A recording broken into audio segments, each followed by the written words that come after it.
Francesa, la chica de metro, precio más bajo siempre. Ya. Dime, esta revolución también significó el triunfo de un sistema económico sobre el feudalismo. ¿Qué sistema económico se impone sobre el feudalismo al triunfar la Revolución Francesa?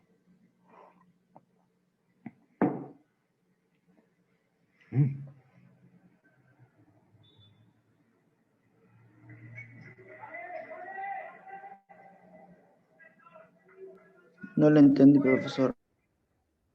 Ya, dime, digo, la pregunta es la siguiente.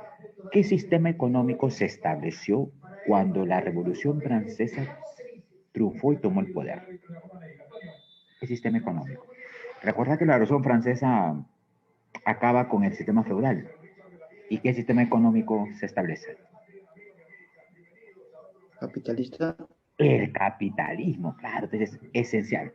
Revolución Francesa liderada por la burguesía. Revolución Francesa, el pueblo ofrece su vida, ofrenda su participación activa en esta revolución. Revolución Francesa significó el triunfo del capitalismo sobre el sistema feudal. La Revolución Francesa significó también el establecimiento de un gobierno republicano en base a la soberanía e hizo caer el antiguo régimen. Cuando digo antiguo régimen me refiero al antiguo sistema de gobierno que existía en Francia antes de la revolución. Pregunta, mil disculpas, estoy con un proceso gripalia. Mil disculpas, a ver, pregunta, ¿qué sistema político existía en Francia antes de la revolución? Que cae con la revolución francesa.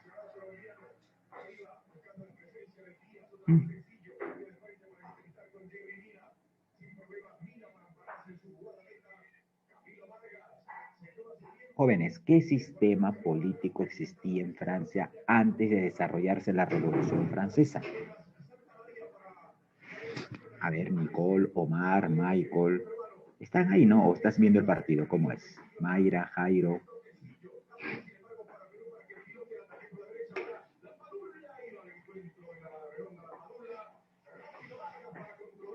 Oiga, ¿quién ejercía el gobierno en la Francia antes de la Revolución, papito lindo? El esclavismo no, hija. Mira, escúchame. Antes de llevarse a cabo la Revolución, Francia era un sistema feudal. Pero dentro de este sistema feudal había un sistema político, o un régimen político, mejor dicho. ¿Quién ejercía el poder en Francia antes de la Revolución?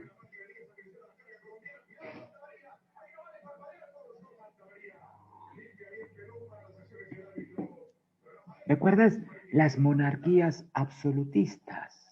Las monarquías absolutistas, los reyes, Luis XVI, que tenía un poder absoluto.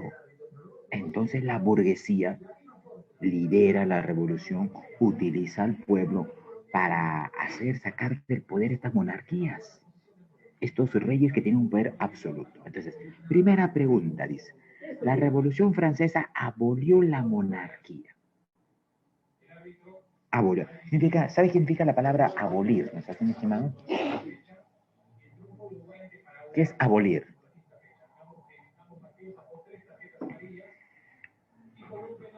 Abolir. A ver, vamos al chat, mi estimado. Eliminar, claro, muy bien, Nicole. Eliminar. Ahora, se elimina la monarquía y se establece la república. República basada en la soberanía popular, que es uno de los principios que establece la Revolución Francesa. Y que, por cierto, hemos heredado todas las democracias, entre comillas, democracias burguesas, como la nuestra. Porque vivimos en una democracia burguesa. Eso tú muy bien lo conoces.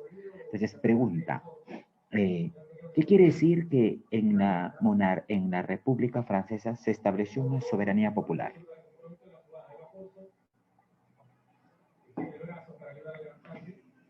¿Qué quiere decir soberanía popular? ¿Se puede repetir la pregunta? La pregunta es la siguiente. La Revolución Francesa elimina la monarquía y establece una república, un gobierno republicano. Pero este gobierno republicano se va a basar en la soberanía popular. ¿Qué es la soberanía popular? ¿O cómo entiendes tú la soberanía popular? Que es otro principio que hemos heredado de la Revolución Francesa.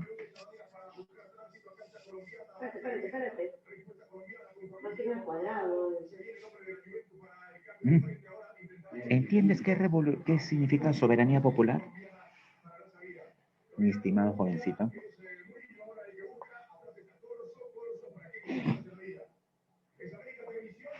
A ver, soberano. En la Constitución Política dice el Perú es un país libre y soberano. Claro, la autonomía que tiene el pueblo. La soberanía popular dice es la autonomía, la facultad que tiene el pueblo, la prerrogativa que tiene el pueblo de elegir a sus representantes al poder a través del sufragio popular. Eso se establece en Francia. Ahora, toda esta república se establece en Francia, se elimina la monarquía, ¿en qué? La convención, el directorio, la asamblea legislativa, la asamblea constituyente o la asamblea nacional.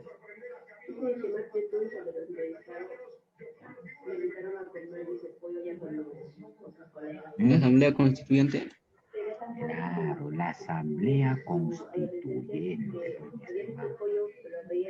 Asamblea constituyente que inclusive va a elaborar la primera constitución francesa, la cual va a consignar los de la Declaración de los Derechos del Hombre y del Ciudadano, que va a ser la base de los derechos humanos que hoy lo establecen todas las constituciones del mundo. A ver, un detallito ya, para acordarnos, parece que estás un poco perdido, falto de memoria. Vamos a recordar algunos puntos, ¿ya? Rápidamente, así, de manera salvaje o de manera bastante rápida.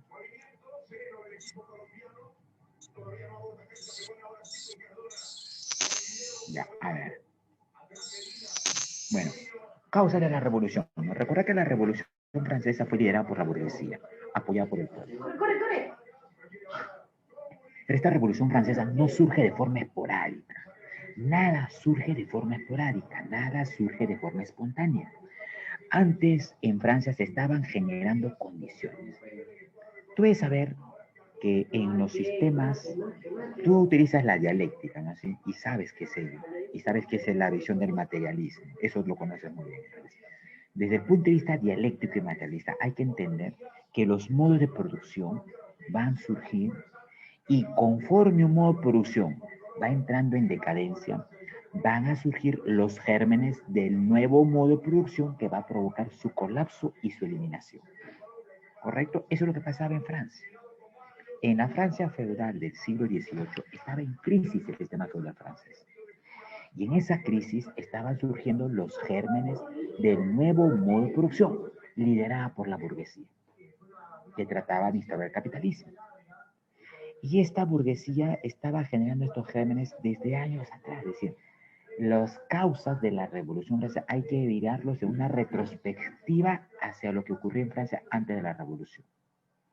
Antes de la Revolución, Francia se encontraba económicamente en crisis, déficit fiscal, había más gastos que ingresos, deuda externa elevada. ¿Por qué? Porque Francia apoyó la independencia de un país aquí en América, que era colonia de Inglaterra. ¿Has escuchado tú hablar de las 13 colonias norteamericanas? Actualmente, ¿qué país es las 13 colonias de Norteamérica? Estados Unidos.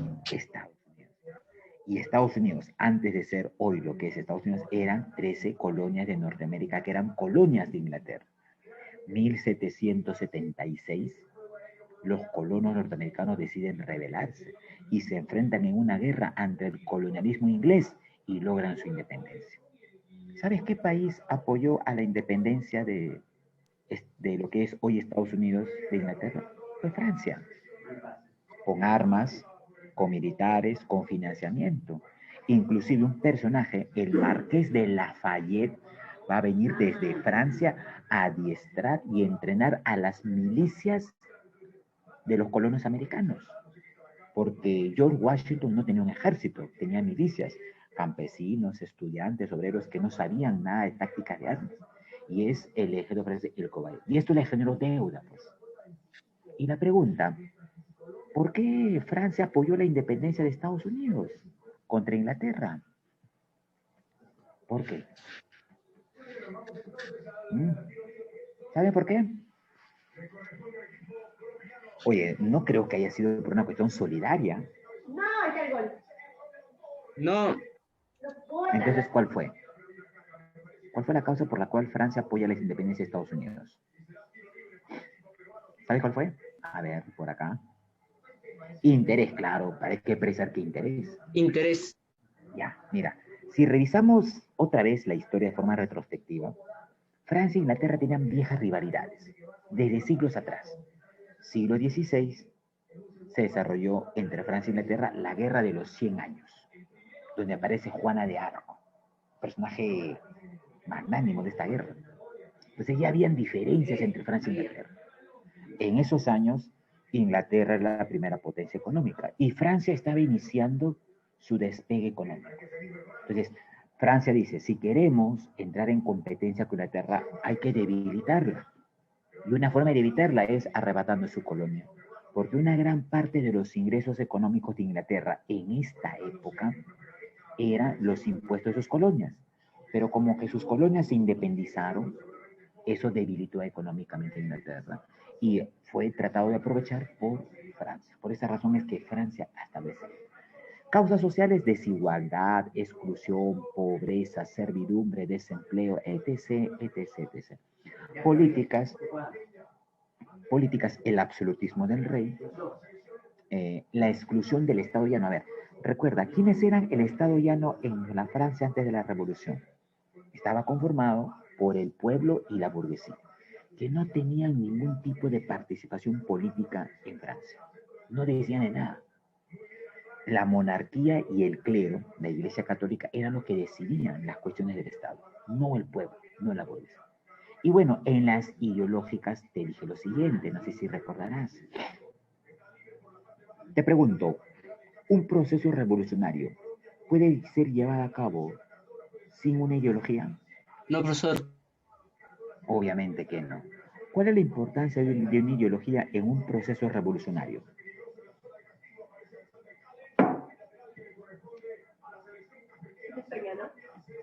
¿Puede repetir la pregunta, profesor? Claro que sí. Pero escúchame, escúchame. ¿Cuál es la importancia o qué función o qué objetivo cumple una ideología dentro de un proceso revolucionario?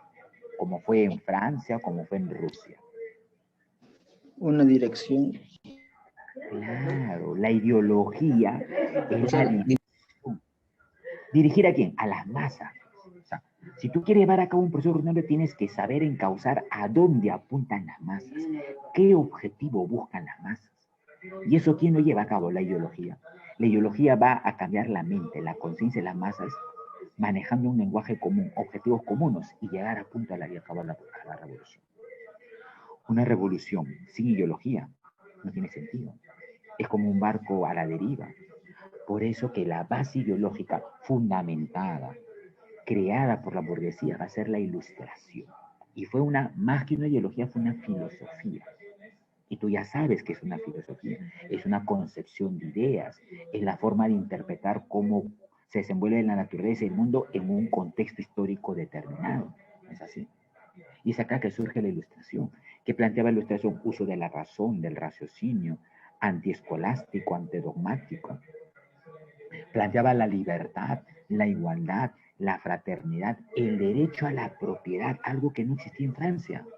Es por eso que acá la burguesía se va a valer de esto, pues, el derecho a la propiedad, derecho que hoy la burguesía lo ha legalizado, con el famoso de la propiedad de los medios de producción. Tú que ya sabes que son medios de producción, ¿no es así? Eso aspiraba acá la burguesía, lo que Marx y Engels van a decir más tarde, propiedad sobre los medios de producción. Pregunta, ¿qué son medios de producción? Es lo que nos dan bienes y servicios. Ah, ya, los medios de producción generan bienes y servicios, claro que sí. Pero los medios de producción son todos aquellos elementos que, como te he dicho, sirven para producir bienes y servicios. Maquinarias, empresas, tecnología, capital financiero, materias primas y demás.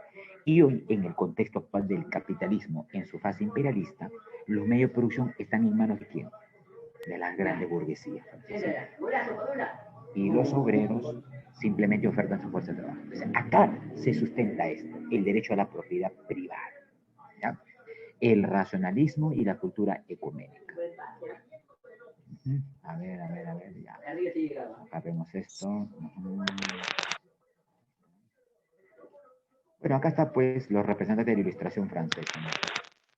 La Ilustración francesa va a tener un grupo de representantes. Lo tienes ahí, Jean-Jacques Rousseau, hombre que escribe El contrato social, filósofo austriaco, que plantea la soberanía popular, que tú ya muy bien lo conoces.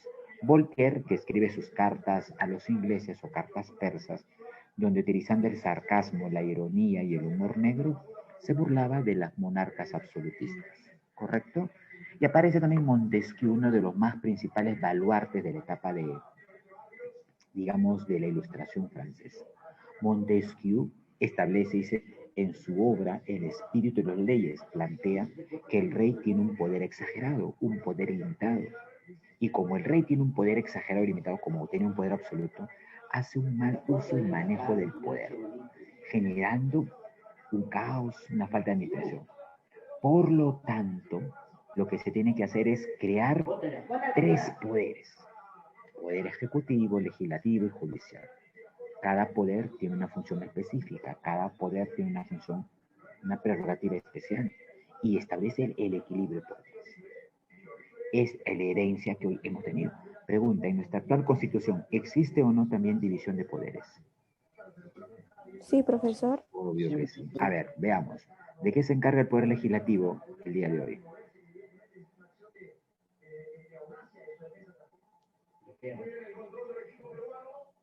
¿De qué se encarga el poder legislativo, jovencitos? De leyes.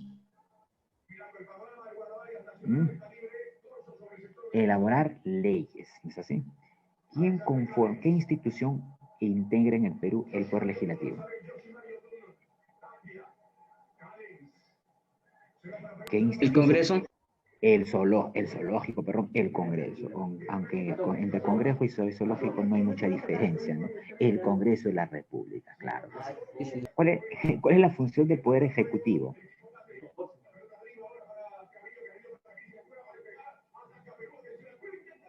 ¿Cuál es la función del Poder Ejecutivo?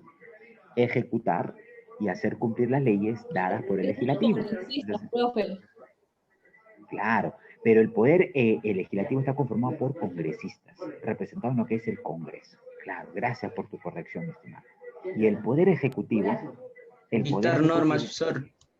Claro, dictar normas y hacer ejecutar las leyes dadas por el Congreso. Ahora, ¿quiénes representan el poder ejecutivo? ¿Quién lo representa? Congresistas. El poder ejecutivo, ¿quién lo representa, papito lindo? No. Los congresistas representan... El presidente. El poder presidente de la República. La cabeza del juntamente con sus ministros. Claro. El jefe de Estado, profesor. Exacto. Entonces, escúchame, papito lindo. El poder ejecutivo lo representan presidente de la República y sus ministros. ¿Y el poder judicial de qué se encarga?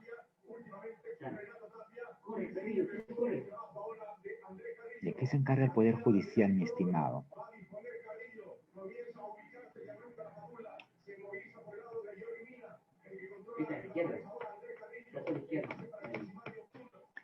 De sancionar a aquellas personas que no cumplen las leyes.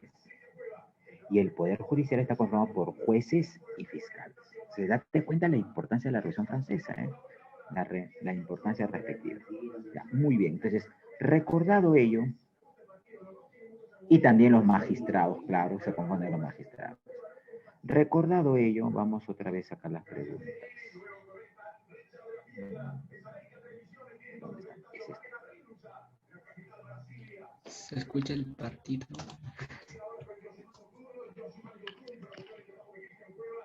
Ya. Listo. A ver, pregunta 2. A ver, voy a ampliar acá. Ya. Pregunta 2 dice: la división de los poderes del Estado en legislativo, ejecutivo y judicial, establecidos en 1791, años después de iniciar la revolución y de tomar ser la Bastilla, fue el resultado de la Revolución Francesa ¿durante qué? ¿Durante qué asamblea? ¿La Asamblea Constitucional? Constitucional, no. Acá no, no. La Asamblea Constituyente es donde se establece la República Soberana. La Asamblea Nacional. En La la C. Asamblea, claro, en la Asamblea Nacional se sientan las bases de la República Francesa dividida en poderes, donde cada poder va a tener un cierto equilibrio y donde cada poder va a tener ciertas funciones específicas. A ver, la 3, mira, sencillo la 3, dice, la Revolución La Francesa significó fundamentalmente ¿qué? ¿Mm? La La A. profesor. Ah, claro, no hay otra. Muy bien, pues.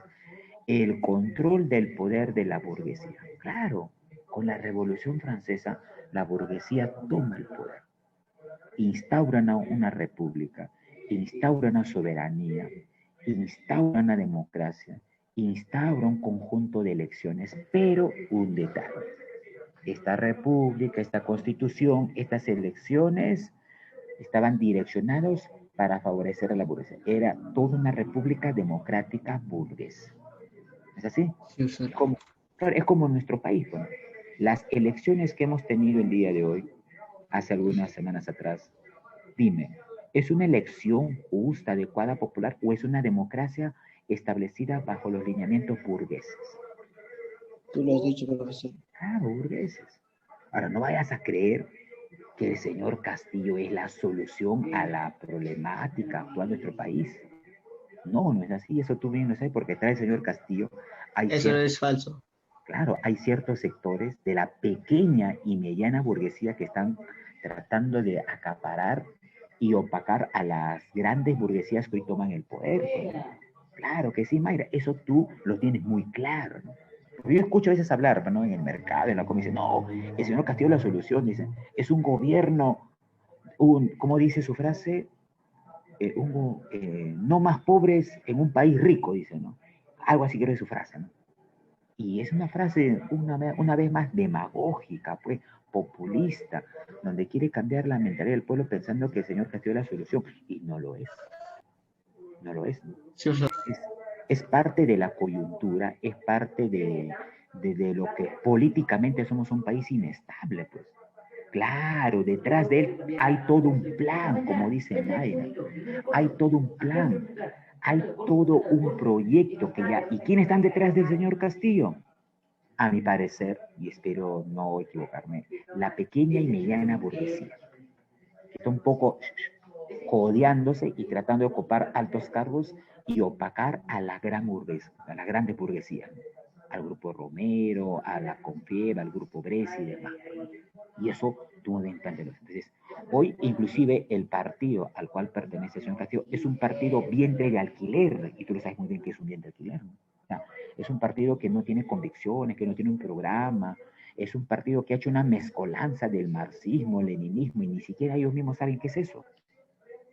Entonces es algo así como un Frankenstein ideológico. Y eso pues no tiene un viso claro. Entonces hay que sacarnos pues de la idea que el señor Castillo va a ser la solución. Digamos, en la coyuntura actual era la opción menos dañina a este país que ya está dañado, por así decirlo. Como dice mi abuela también, habría que elegir o entre el cáncer o el SIDA, que a la larga ambos van a tener por acabar en crisis este país. ¿No? Bueno, y la gente eligió pues por el mal menor quizás. ¿Sí? Entonces, eso tienes que tú tomarlo en claro. ¿Ya? A ver. Pregunta número 4. Sobre la Convención Nacional, señalar lo correcto. En su momento, estuvo formado por la llanura o el pantano, girondinos y los jacobinos.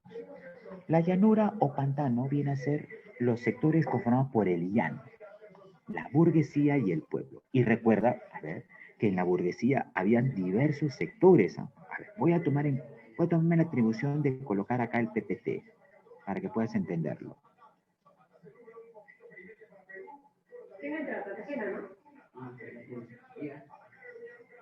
Ya, esta es.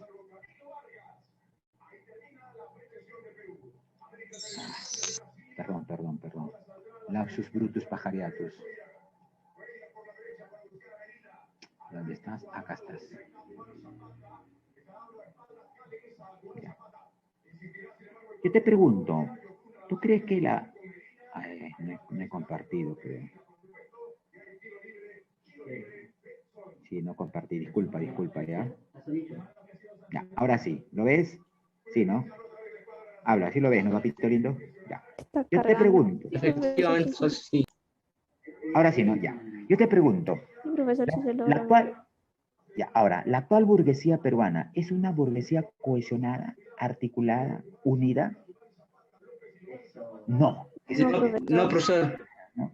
La está burguesía dividida. en nuestro país está dividida, así como la izquierda. Y ese es el gran problema también en nuestro país desde el punto de vista político, ¿no? Entonces, si la burguesía está dividida en nuestro país, obviamente va a tener aspiraciones, objetivos e intereses distintos.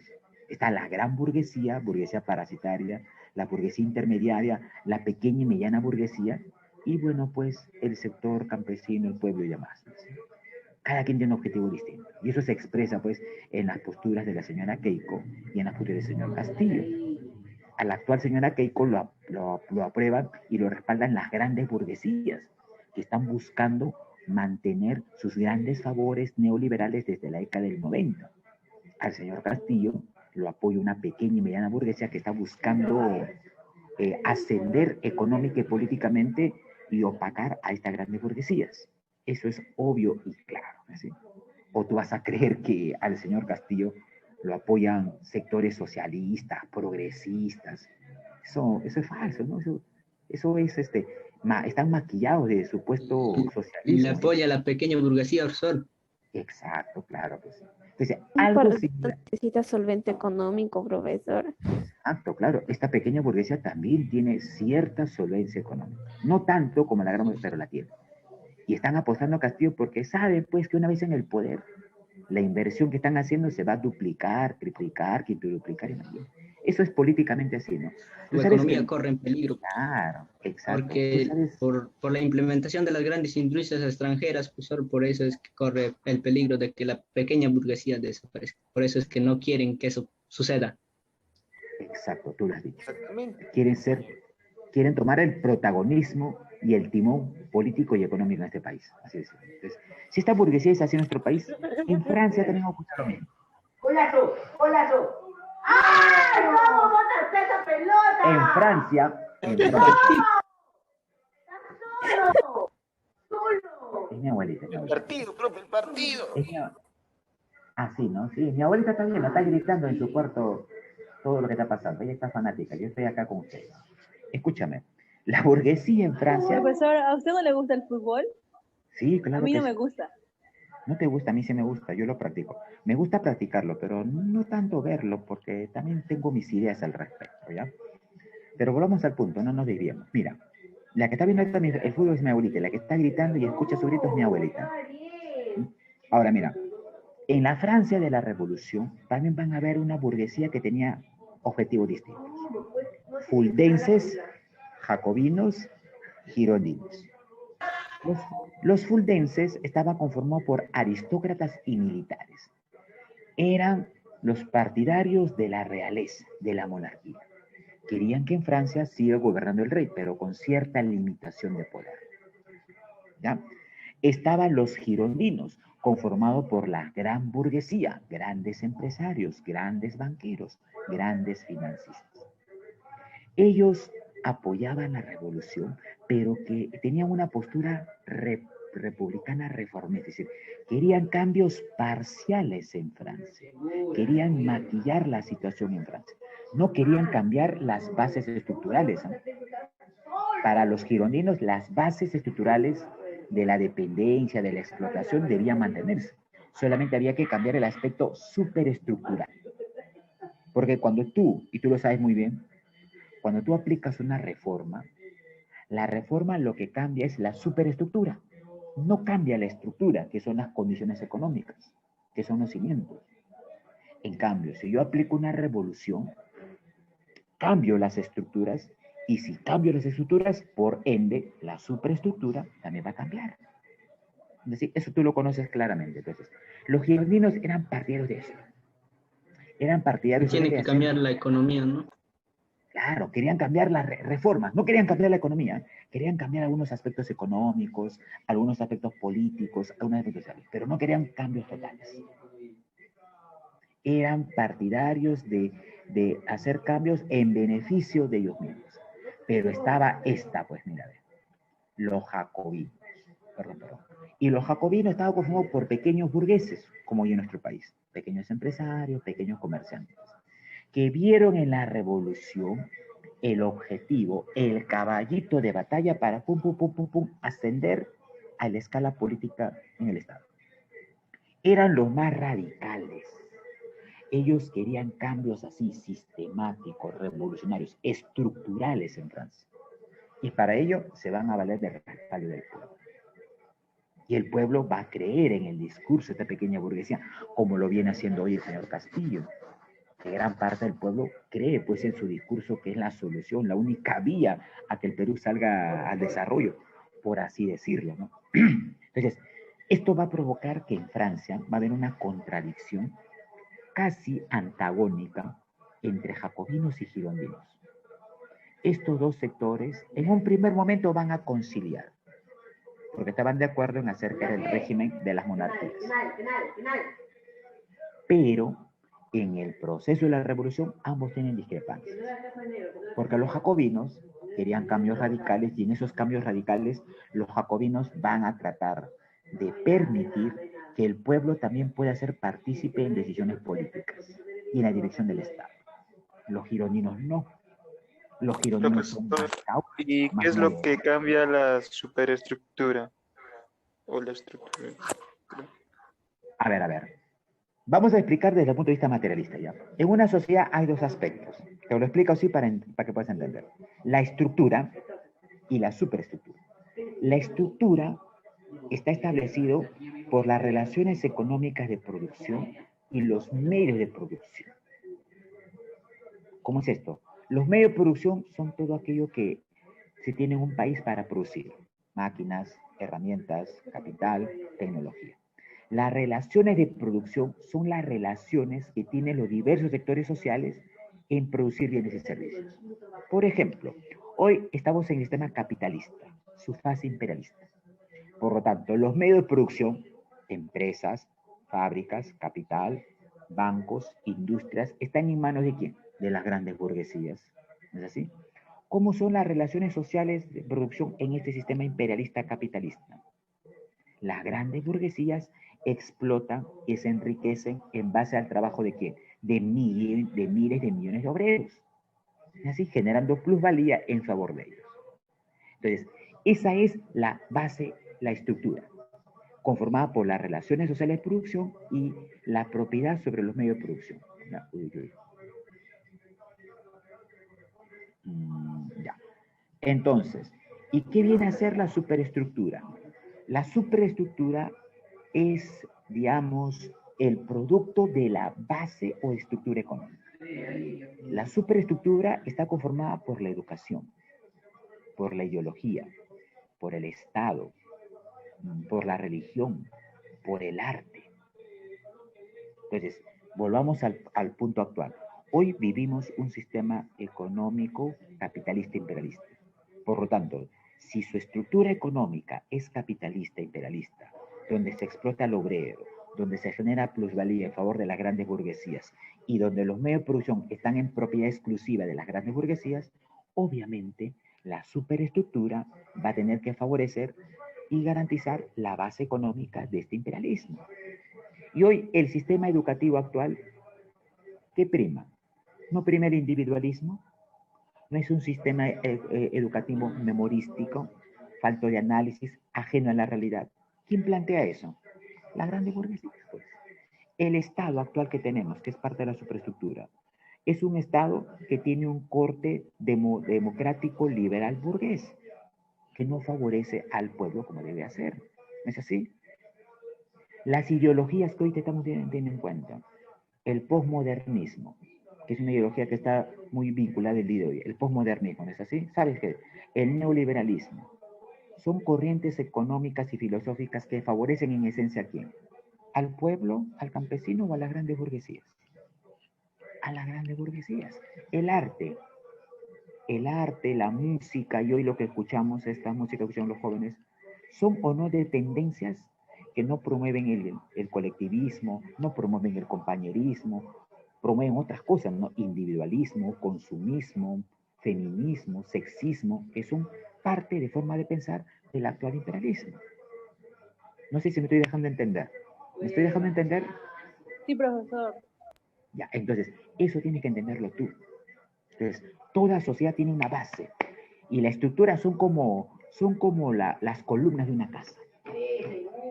¿Ya? Entonces, si yo quiero aplicar una revolución en un país, en una sociedad, tengo que cambiar y tengo que cambiar radicalmente ¿qué? La estructura, pues las columnas. Y cambiando las columnas puedo cambiar todo el armatoste o el esqueleto de toda la casa que debe ser. Ahí está la educación, la religión, el arte, la política, el Estado y demás. Entonces, en la Francia de esos años, los girondinos solamente buscaban cambiar la parte estructural. Los jacobinos buscaban cambiar, los girondinos buscaban cambiar la parte superestructural. Los jacobinos buscaban cambiar la parte estructural. Entonces, eso, por ejemplo, Velasco, muchos dicen que Velasco, algunos textos dicen, Velasco es un gobierno revolucionario, dice. Inclusive hay unos textos que dicen, gobierno de la revolución de las Fuerzas Armadas. Pero la pregunta es, ¿el gobierno de Velasco habrá sido un gobierno revolucionario o reformista? Reformista. O reformista, porque Velasco no se atrevió a cambiar las estructuras y la base estructurales. Cambió solamente a nivel superestructural. Ahí está, pues, reforma educativa, reforma industrial, reforma agraria, reforma. Y eso tú muy bien, claramente lo sabes, ¿ya? Muy bien. Entonces, ¿entendiste esta partecita, no, papito lindo? Muy bien. Eso es fácil, por eso tienes sugerencia, lean el libro de material... Uy, perdón, ¿qué estoy haciendo? Por el amor de Dios. Lean el libro Materialismo Histórico de Konstantinov, un ruso. Interesante ese librito. Léelo, y ahí vas a entender a claridad qué es una estructura, relaciones... Yo te he explicado así a grosso modo, ¿ya? Para que puedas entender, porque él inclusive utiliza categorías. Tú sabes muy bien que si tú quieres estudiar esta profundidad, materialismo histórico, tienes que conocer categorías. Y para conocer categorías tienes que tener conocimiento filosófico. Y para tener conocimiento filosófico, sí o sí tienes que tener un diccionario filosófico. ¿Alguna vez has leído un diccionario filosófico? Sí lo has hecho, ¿no? El que recomiendan casi todos el diccionario filosófico es de Judith Rosenthal, ¿no? Que también ahí hay varios términos de categorías que estamos haciendo.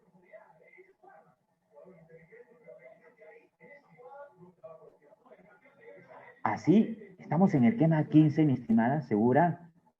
Uy, uy, uy. Ya. Listo, entonces un ratito ya. Un ratito.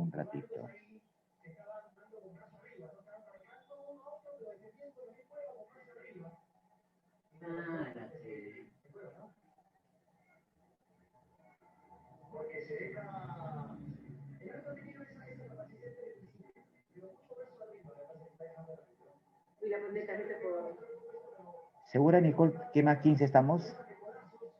Ay, ya ni sé en qué tema estoy ya. Disculpa, ya. Manifiestan que tenemos que hacer tema 15, a ver. Voy a descargar, dame un cachito.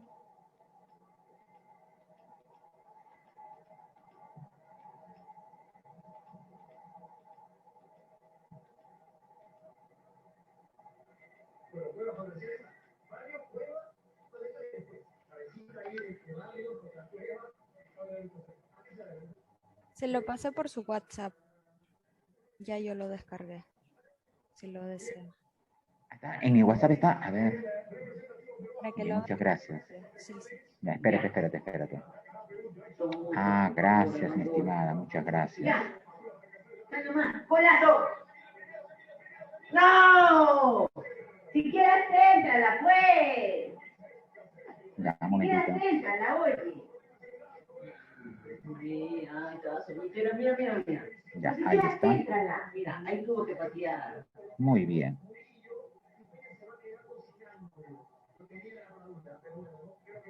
Sí, nos perdimos, Mayra, nos perdimos. Disculpa, Mayra.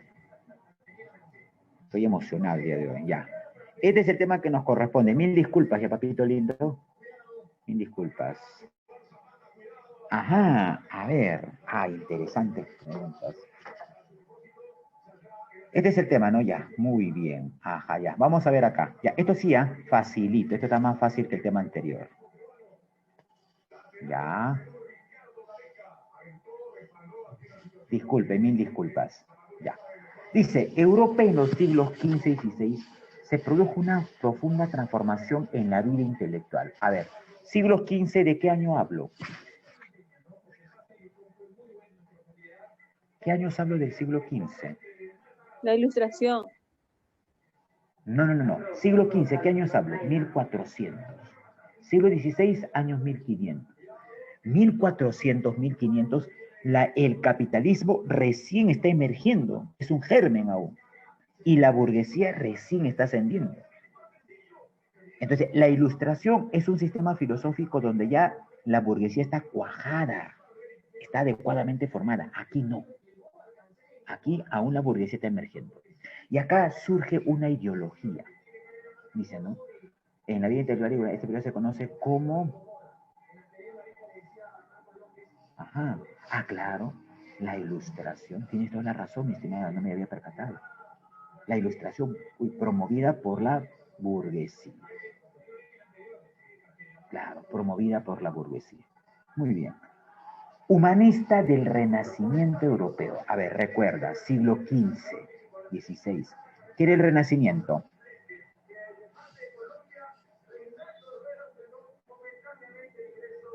¿Sabe qué era el Renacimiento, mi estimado?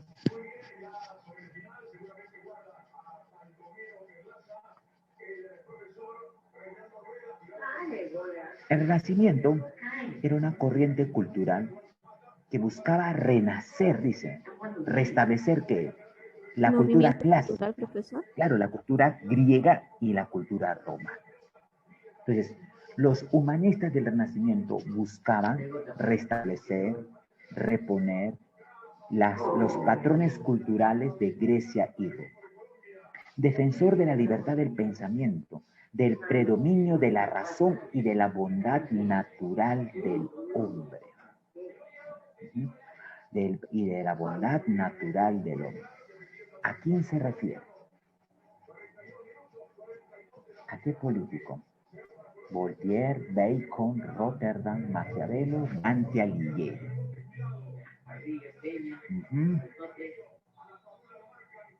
Claro, Mayra, claro. Aquí el humanista planteaba una nueva concepción del mundo. Los humanistas decían que el hombre, para que pueda entender a la realidad y pueda comprender cómo funciona la realidad, debe utilizar su razón. Antes se utilizaba la fe. Claro, antes del humanismo decía, ¿no? Si tú quieres conocer todo lo que existe en la naturaleza, tienes que conocer a su máximo creador, pues. ¿Y quién es su máximo creador? Dios. Por lo tanto, y si tú quieres conocer a Dios, ¿qué tienes que tener en cuenta? La fe y los dogmas. ¿Y qué es la fe? Creer en algo que no requiera comprobación. ¿No es así? Y acá los humanistas discrepan, dicen, no. La fe y los dogmas nublan la capacidad intelectual del hombre. La fe y los dogmas, claro, creer tachantemente en eso, claro, exacto. Entonces, es por eso que los humanistas plantean que la persona debe utilizar la razón. Utilizando la razón se opone a la fe. Y utilizando la razón tú conoces de forma objetiva los fenómenos que ocurren. El personaje que va a plantear aquí, libertad de pensamiento, premio de la razón y de la voluntad natural del hombre, es Nicolás Maquiavelo, que escribe su obra, inclusive El Príncipe, un tratado filosófico político, y es considerado posteriormente como el padre de las ciencias políticas. A ver, 3. Ciudad que fue cuna del humanismo y renacimiento. A ver, cuando yo digo que esta ciudad fue cuna del humanismo y renacimiento, ¿a qué me estoy refiriendo? ¿Qué indica la palabra cuna?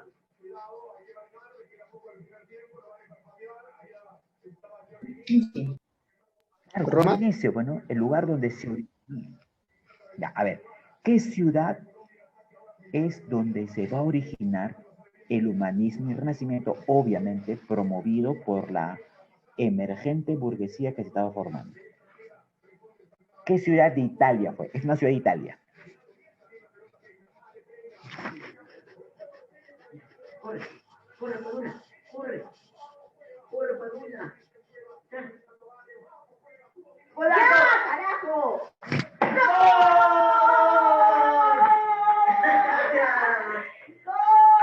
Mil disculpas, mi abuelita. No se Florencia. preocupe, maestro. Florencia, señores. Mil disculpas, mi abuela acaba de gritar gol de Perú. Bueno, dicen gol de Perú por acá, por el interno. ¿Quieren que grite gol de Perú? ¿Es serio? ¿Es en serio? ¿Quieren que lo grite? Sí, sí, profesor. No, profe. Viva voz. ¡Gol! ¿Así o quieres más fuerte? No sé, dime. Más fuerte. Como macho. ¿Sí? ¿O quieres más fuerte? No, dime, pues no sé. Se pasó. Profesor, sigamos con la clase. Sí, seguimos con la clase. No puedo gritar, estoy cerca acá de una cabina de serenado. Nadie serenado me va a hacer problema. A ver, volvamos al tema. Un pequeño relajo. Florencia va a ser la ciudad cuna del Renacimiento.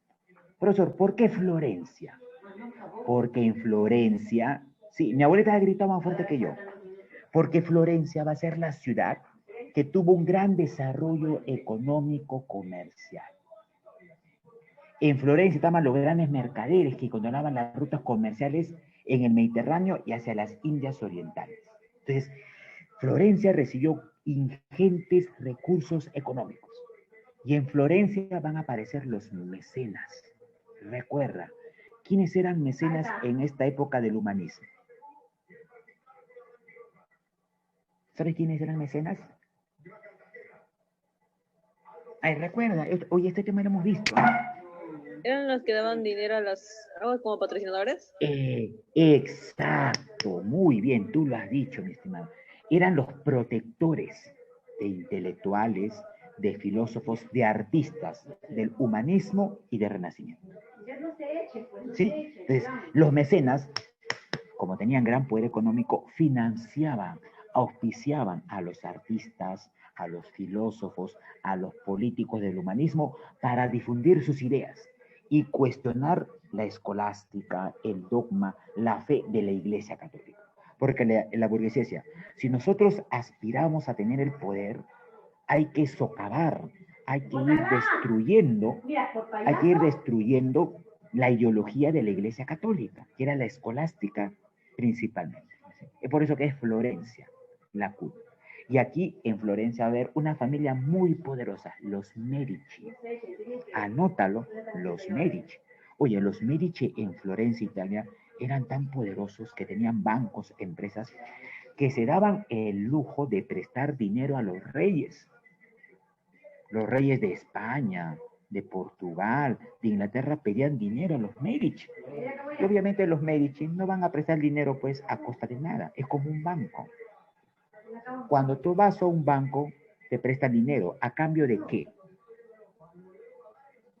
De una retribución, un porcentaje de ese dinero tienes que devolverle.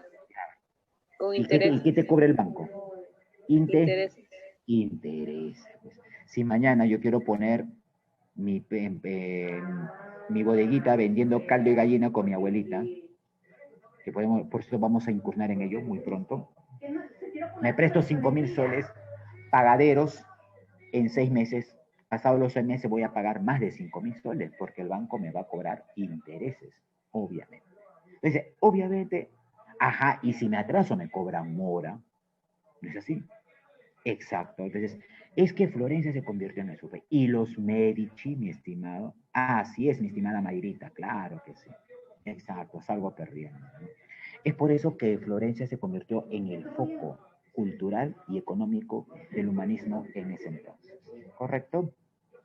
Por cierto, mi abuelita dice gol de Yotun, Perú 1, Colombia 0, estaban teniendo el tercer puesto. ¿Ya?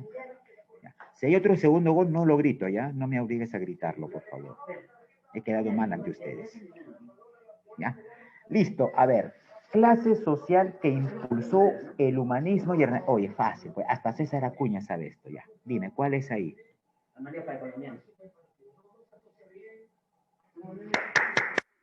Niño, clase social que impulse el humanismo y el renacimiento. Vamos, contesta, pues, hijo.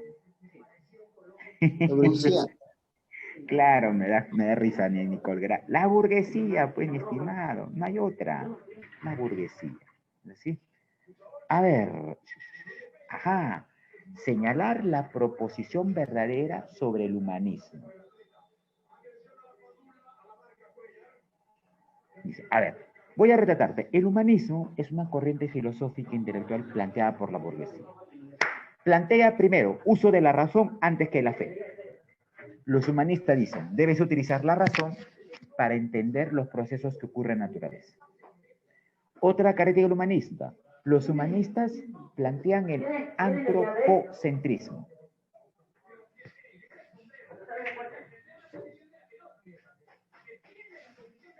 El humanismo plantea el antropocentrismo. ¿Sabes qué es el antropocentrismo? No, Se profesor. planteaba, claro, el hombre es el centro de la naturaleza del universo. ¿Sabes por qué planteaban esto los humanistas? Porque un momentito, dice. Si el hombre, escúchame, mira su forma, su planteamiento, dice. Si el hombre utiliza la razón para comprender lo que ocurre a su alrededor y los eventos de la naturaleza, el hombre puede o no puede transformar esa naturaleza a sus intereses que él quiera. ¿Lo puede hacer o no? ¿Tú qué dices? ¿Sí o no? Claro, si utilizo la razón, creo ciencia. Al crear ciencia y tecnología, modifico y transformo lo que está en error según mis propios intereses. Entonces, por lo tanto, el mundo gira en torno a la razón y a los intereses del hombre, antropocentrista. ¿Qué planteaba la iglesia en ese entonces? Lo contrario, teocentrismo. No, decían, Dios es el centro del universo, porque Dios es el creador de todas las cosas, hasta del hombre. Por lo tanto, para estar en entendimiento de esa, tienes que tener fe, tienes que tener norma y creer en Dios, teocentrismo. Por eso que los humanistas dependen a ver. El humanismo, promovido por la burguesía. Los humanistas planteaban recuperar, restablecer el arte griego y latino, el Renacimiento. Bajo lo que te he explicado, pregunta, ¿cuál será acá la proposición verdadera? La de... Obvio, pues, ¿no? Obvio. Un detalle. La burguesía y los humanistas promovieron el desarrollo de las universidades.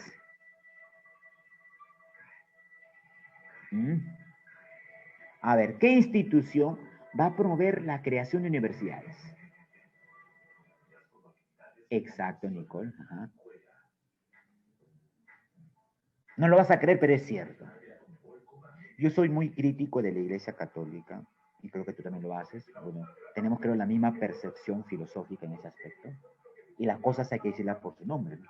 Pero lo que sí voy a dar el aporte y el valor a la Iglesia Católica es que ellas crearon las primeras universidades. Oye, si no fuera por la Iglesia Católica, gran parte del conocimiento que hoy tenemos se hubiera perdido. Al formar las universidades, la Iglesia Católica permitió recapitular y promover los conocimientos. Pero obviamente van a ser universidades donde se enseñaba principalmente teología, que era la principal disciplina. ¿Y de qué se encarga la teología? Dios. ¿Qué estudia la teología? Bueno, sí, podría decirse estudia, ¿no? Estudio de la Biblia, de la ciencia. La teología no, hija. Teología. De Dios. Claro, los asuntos de Dios, basadas en las Sagradas Escrituras. Pregunta, ¿Cuál fue la primera universidad que se creó en el mundo? Que fue en Francia, 1260 aproximadamente. No recuerdo bien el año. Profesor, definición de teología, por favor. A ver, la teología es el tratado, es el estudio de los principios filosóficos elementales de Dios, basadas en las Sagradas Escrituras, Antiguo y Nuevo Testamento. ¿Ya? Porque la religión católica tiene también su filosofía, que es la escolástica. Y filosofía al fin de cabo, porque ellos también tienen su propia forma de interpretar el mundo. Entonces, la teología se encarga de ello. ¿Ya? Correcto. A ver, muy bien. Por eso decía, ¿cuál fue la primera universidad que se creó en el mundo?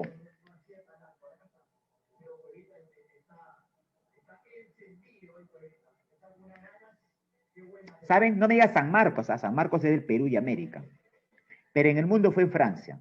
Fue la Universidad de Bologna. Universidad de Bologna. ¿Ya? Creada por ¿Existe hasta ahora, profe? Ya, ahora, ya. Sería bueno, te recomiendo lo siguiente. Cuando se fundan las primeras universidades, la Iglesia Católica se encargó de esconder, se encargó de tener bajo 7 llaves muchos textos, muchos libros que cuestionaban los dogmas de la Iglesia Católica. Textos como, por ejemplo, de Hipatia de Alejandría. ¿Alguien sabe quién fue Hipatia de Alejandría? No. Por el amor de Dios, no me digas que no sabes. Niñas, a ver, voy a preguntar a las señoritas. Niñas acá presentes, ¿saben quién fue Hipatia de Alejandría? Un chico guapo, seguro. Ya, mira, fue una de las principales y primeras mujeres filósofas en Alejandría. Oye, esta mujer tuvo el mismo significado que Platón, que Sócrates, Aristóteles y grandes filósofos. Daba clases en el Ágora, un centro ecuménico del conocimiento de la antigua Grecia. Daba clases de matemática, filosofía, astronomía, gran matemática ella. Investiga. ¿Sabes cuál fue su fin? Bueno, en ese entonces el Imperio Romano había adoptado el cristianismo e Hipatia fue calificada de antidogmática y contra los principios de la iglesia. Y el Papa la condenó a muerte. Dicen que los cristianos cogían conchas marinas, mira, y con las conchas marinas empezaron a extraer pedazos de su carne y de su piel. Murió desgarrada por hemorragias, al desgarrarle la carne y la piel con estas ostras o conchas marinas. Terrible. Víctima una vez más de los dogmas antirresolutos de la Iglesia Católica, Hipatia de Alejandría. Entonces hay que tomar en cuenta también ello, ¿ya? Y mira, sería bueno que tú veas una película que por cierto fue vetada en los años 80. Bueno, hablo de los 80, pues mi década, cuando era adolescente, casi niño de 10, 11 añitos, quizás un poco menos, ¿no? Porque tampoco soy tan viejo, ¿eh? No vaya que soy tan viejo, ¿eh? Por favor, por favor. Tengo el alma joven, que es lo más importante. Tengo el alma joven, ¿sí? Ahora, escúchame. Esta ¿Cómo se película llama, profesor? Para buscarle a Ya. la chica. Ya. Hipatia de Alejandría. Hipatia, con H, Hipatia. Búsquenlo ya, está en internet y demás. Hay, por cierto, muy pocos textos, pero los hay, pero trata de buscar. Tú que manejas más internet que yo, eres un as en eso. Hipatia de Alejandría.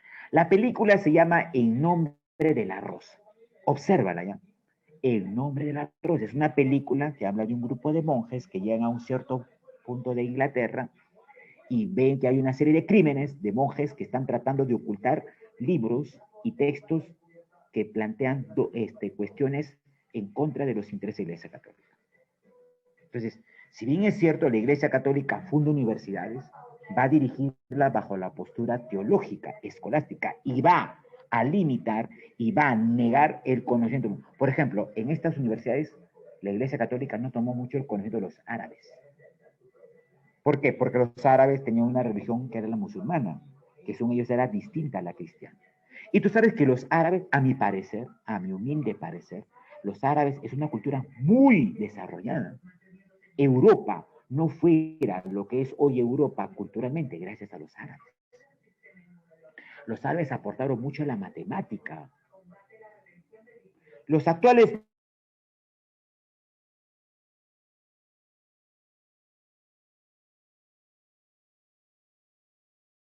y era tedioso manejar numeración romana para grandes cantidades. A ver, escríbeme 300.000 millones.